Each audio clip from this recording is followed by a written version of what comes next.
I was counting out cash on my small kitchen table, one crumpled bill at a time, while my daughter sat on the floor drawing crooked snowflakes.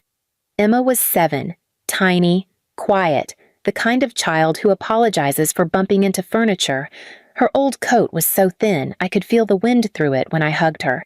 I worked double shifts that month. Half my paycheck was gone the moment I bought rent and groceries. The other half sat on the table. That half was supposed to be for emergencies, but a warm coat for my kid was an emergency. I whispered, "We're gonna get you something soft this year, Emmy. Something pink, something that doesn't scratch your neck." She looked up with the gentlest smile. "Really? Like the ones other girls have at school?" That sentence hit me like a punch. She didn't even say she wanted one. She said like the others, because she'd learned not to want too loudly. I cupped her face. "Yes, baby, just like that." We took a bus across town to a small discount store. She kept touching every coat like it was a fairy tale.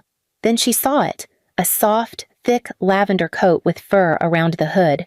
She put it on and spun around once, her hair flying. "Mommy, it feels like a hug."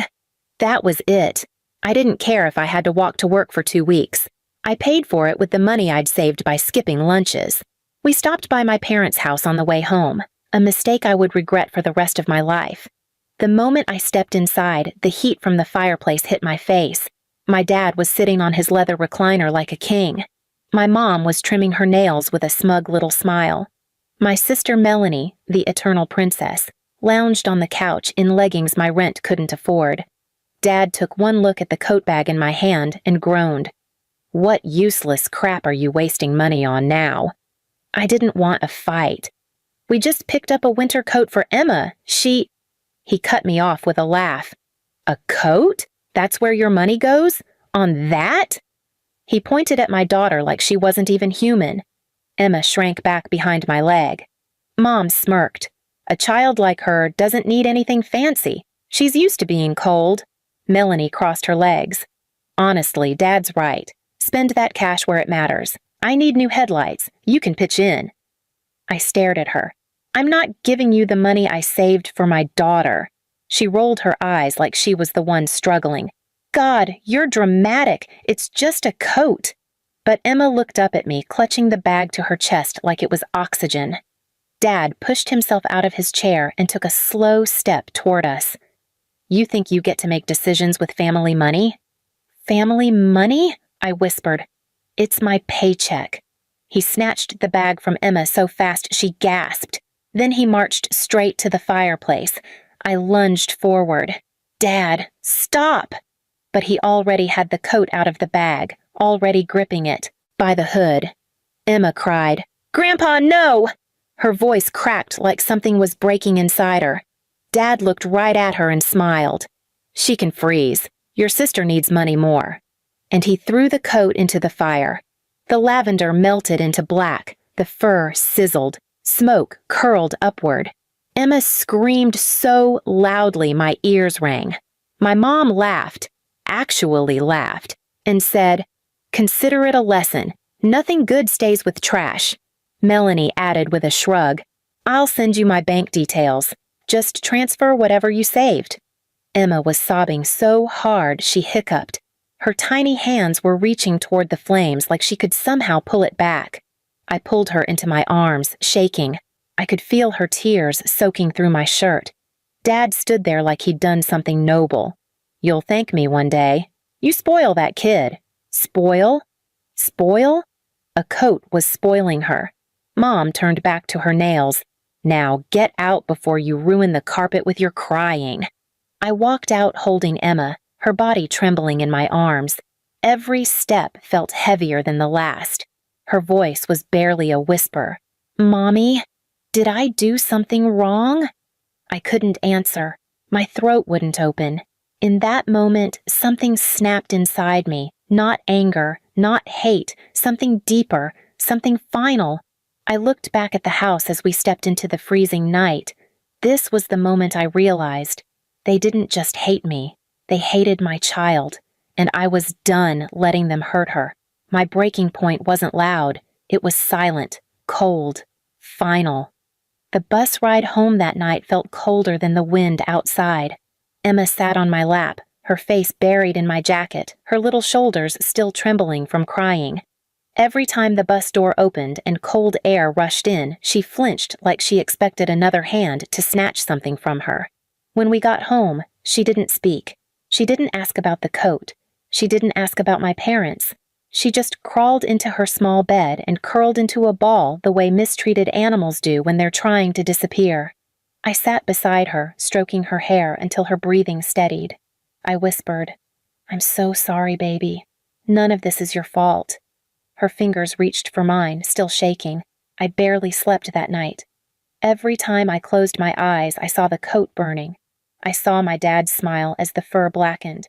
I saw my mom smirk when she said my child should learn nothing good stays with trash. The next morning, I wrapped Emma in 3 sweaters before walking her to school. A bitter wind slapped us across the face with every step. She kept her head down. Kids walked by in warm, puffy jackets, colorful gloves, thick boots. Emma tightened her arms around herself like she didn't belong. When her teacher saw her shivering, she frowned. "Emma, sweetheart, where's your coat?" Emma looked down. She didn't get to keep it. I felt the teacher's eyes on me, worried, pitying. It almost broke me. But I wasn't about to tell a teacher that my father burned it in front of us. I forced a smile. "We had an issue, but I'm handling it." The teacher nodded slowly, but her eyes said she didn't believe me. When I got home, I checked my phone. 47 messages, all from my family. Dad, "You embarrassed yourself last night. Grow up and help your sister." Mom, "A coat is replaceable. Family isn't." Melanie, "Have the decency to send the money today. Stop punishing me for Dad's actions." Then another from Mom. "Emma wouldn't be so sensitive if you didn't raise her like a scared dog." My chest tightened so hard I had to sit down. They were cruel, cold, rotten to the core. But what terrified me most wasn't what they said. It was how normal it felt to read those messages. My whole life had been one long horror of being told I was worthless, but watching my child be treated the same way, that was different. That cut deeper. That lit something dangerous inside me. I didn't respond, not to a single message. Hours passed. Then another text popped up. "Dad, since you refused to help Melanie, she doesn't have the money to fix her car. She's stuck. Get over here now and give her what you owe this family." Oh, that word again. Like my existence was some debt I could never repay. I stared at the message until my vision blurred. Then my phone rang, my mom calling. I let it ring. She called again and again. On the 5th call, I picked up, not because I wanted to, but because I wanted to hear how far their entitlement would go. Mom didn't even say hello. She snapped, "You're coming here today. Do you understand?" "No," I said quietly. She scoffed. "You don't get to say no to us." "I just did." Dad grabbed the phone from her. His voice was booming even through the speaker. "Your sister needs money more than your brat needs a coat. Be grateful we even bother with you." I said nothing. Silence made him angrier. "You think you're better than us now?" he barked. "You think one stupid job gives you freedom? You'll always answer to us. Now get over here." I hung up. 5 seconds later, Melanie sent a message. "You should thank Dad for teaching Emma a lesson. Now she won't expect anything nice." My breath froze in my chest. Then an image message popped up. A photo of the fireplace. Gray ashes. A single melted plastic button from Emma's coat, and a caption from Dad. "Next time, listen the first time." I stared at that photo for so long my fingers went numb. Something inside me wasn't just breaking. It was transforming, crystallizing, hardening. For the first time in my life, I wasn't afraid of them. I was done. I didn't want their approval. I didn't want their acceptance. I didn't want their presence near my child ever again, but walking away without consequences wasn't enough. They had crossed a line that required more than silence. I needed to hit them somewhere they never expected, somewhere it would hurt them the most, their reputation, their comfort, their control, their money. And I found the opening sooner than I thought. Because that evening, as I was preparing dinner, I received a voicemail from someone unexpected, Melanie's ex-fiancé, the one she humiliated publicly years ago and who my parents told everyone was unstable. His voice was tight, bitter, and exhausted. "Hey, I don't know if you remember me, but I heard something today about your parents, something big, something ugly, and I think you should hear it. Call me back." I hit play again, and again. My heartbeat quickened. My fingers shook. A plan began forming in my head, piece by piece, like a puzzle snapping together. They burned my daughter's coat? They were about to learn what it felt like to lose something too. And this time, it would be something they actually cared about. I called Melanie's ex-fiancé that same night. His name was Brandon, and I remembered how my parents treated him, like he was beneath them, like he wasn't worthy of their perfect princess. They humiliated him until he left the engagement shaking. When he picked up, he didn't waste time. "I heard your dad burned your kid's coat," he said quietly. "I'm sorry. They haven't changed." I swallowed hard. "What did you want to tell me?" He sighed. "Your parents are in trouble, serious trouble, and they're trying to cover it up." My stomach tightened. "What kind of trouble?" "Your dad took out a business loan. In Melanie's name." I froze. He continued. "He used her signature. Fake. Sloppy. The bank caught it. They started investigating, but your parents told everyone it was you who forged the signature." My grip on the phone tightened so hard my knuckles turned white. "They're blaming me?" I whispered. "Yes," he said. "They said you're jealous of Melanie's success. They're planning to tell the investigator the same thing." My chest burned. My ears buzzed. Dad burned my daughter's coat. Mom called her trash. Melanie mocked her. And now they wanted to blame a federal offense on me? Something inside me clicked. Not rage, clarity. "Can you get me proof?" I asked. He didn't hesitate. "I already emailed it to you." 10 minutes later, my inbox filled with gold. Copies of the forged loan forms.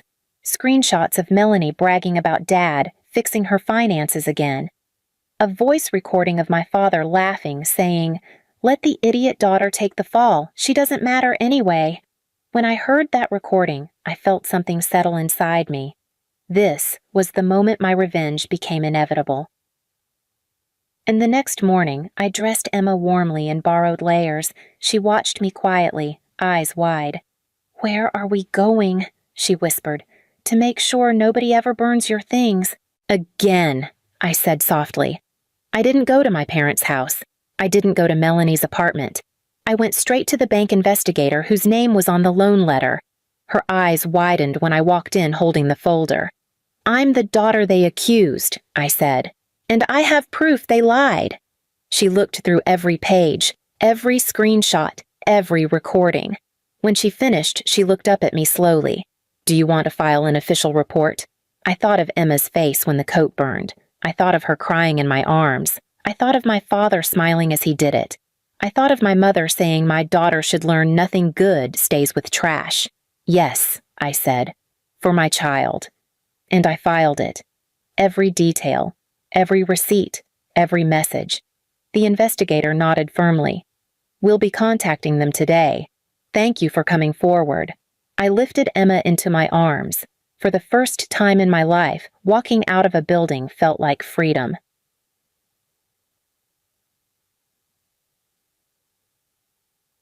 It took exactly 2 days. 2 days before my phone exploded with missed calls. 23 from Dad, 15 from Mom, 8 from Melanie, text after text after text.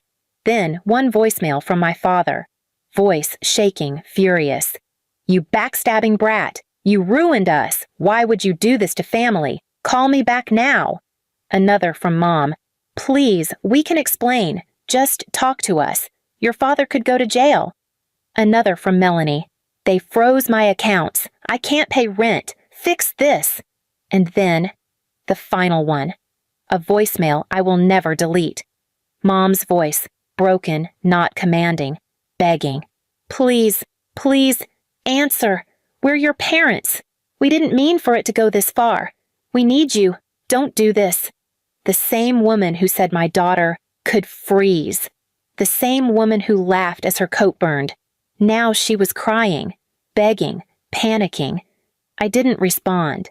Instead, I turned off my phone, picked up Emma, and walked to the kitchen to make hot chocolate. She sat at the table, kicking her legs softly. "Mommy?" "Yes, baby." "Are we safe now?" I knelt beside her, tucking her borrowed coat around her small shoulders. "Yes," I whispered. "They can't hurt you anymore." She smiled, small, but real. By the end of the month, the bank launched full charges against my father. Melanie's accounts were frozen for investigation. My parents' credit was destroyed. Their perfect family reputation in town shattered overnight. They were drowning in legal fees. They tried to call again. They even came to my building once. But I never opened the door. Not once. The same way they watched my child freeze, they now watched their own life collapse.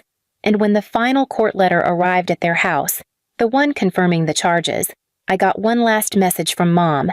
"Please, don't leave us like this." I didn't reply. I deleted her number. And when Emma crawled into my lap that evening and whispered, "I love you, Mommy," I realized something. I didn't destroy them. They destroyed themselves. I just handed the truth to the right person. And this time, my daughter's winter stayed warm. Please subscribe to our channel and tell us in comments from where are you watching this video.